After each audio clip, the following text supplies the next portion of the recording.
pulpen aja.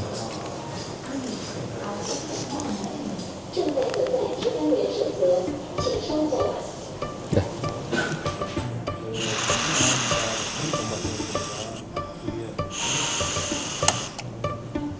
Sebelum bergabung di masinis kereta cepat, saya sebelumnya sebagai masinis di kereta api Indonesia konvensional.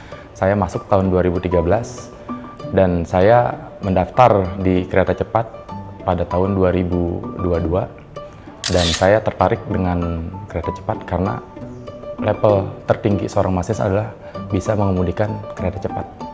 Dan itu ada proses seleksi, jadi ada rekrutmen dari KAI, dipilih seleksi dari masinis Jawa dan Sumatera dan terpilih 70 masinis.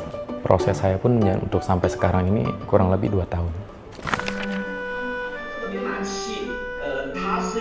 Saya nominalnya kurang tahu, tapi sekitar yang daftar tuh hampir ada 200 sampai 300. 6 bulan saya di Madiun, 3 bulan saya di simulator. 3 bulan kita OJT, on job training atau melihat masinis China. Enggak melihat, jadi kita ngikuti kemarin waktu pengoperasian itu, jadi masinis Tiongkok yang bawa, kita yang lihat. Selanjutnya kita untuk ke bawa KA langsir atau hanya langsir santing. Kemudian dilanjutkan kita membawa KA tanpa penumpang. Setelah dinyatakan lulus kita bawa kereta penumpang baru seperti sekarang. Mohon perhatian kepada petugas yang berada di pintu kedatangan. Yang pasti pertama grogi ya Mbak, takut karena kecepatannya 3 kali lebih cepat. 1套4把，担子一仗，动作运用状态良好，没有临时令，备品齐全，剩3车收监控。现在咱们就是说，主要就是他们来作业，咱们来盯控。 Masinis G1024 siap menutup pintu. Masinis mengerti. Yo cho chantai, quan yomen. Có yoling erse, xin hầu, cây phong, chơ mần quan bị, qua mần teng liang, tau ten, cây chơ. Kalau dari keluarga yang pertama awalnya takut ya Mbak, karena dengan kecepatan yang begitu tinggi, resiko juga pasti lebih tinggi. Saya coba menjelaskan bahwa untuk teknologi kereta cepat di China itu sangat berkembang pesat dan maju. Contohnya di kabin itu ada namanya ATP, dan itu jika kita masinis melebihi kecepatan maka dia akan ada alarm. Dan juga di EMU tersendiri itu ada namanya alat EWS.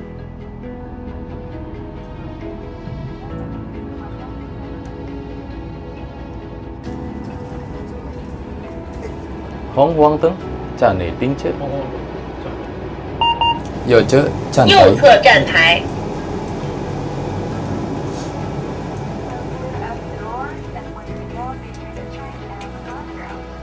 Kalau untuk dari kemas ini sih nggak ada ya Mbak, karena kita juga kan masuk minim interaksi sama penumpang. Cuma saat kita dari Halim tuh kan kita pindah kabin, ya paling hanya menyapa Pak Masinis gitu. Keretanya cepat, bagus, aman. Saya pasti seneng dan bangga. Dan mereka juga bilang ternyata sekarang masinisnya Indonesia ya. Saya pikir dari China gitu. Dan ada anak kecil yang mau minta foto sama kita gitu waktu di Halim. Karena dia bercita-cita mau jadi masinis juga. Nanti kalau udah besar saya mau jadi masinis seperti kakak gitu. Pasti sih Mbak, lama-lama dari awal pembangunan sampai sekarang, dari awal pengoperasian kan awalnya hanya sedikit. Cuma lama-lama penumpang makin banyak, akhirnya tenan banyak yang buka dan akhirnya perekonomian pun tumbuh. Hari weekend, hari libur di sini karena yang naik keretanya banyak, jadi kadang pembelinya juga banyak sih Kak. Seru karena ketemu banyak orang, berbagai macam negara juga ada di WUS. Saya berharap untuk KCC tidak hanya cuma Jakarta-Bandung, tapi bisa sampai ke Jakarta sampai Surabaya, bahkan bisa ke pulau lain, tidak hanya di Jawa.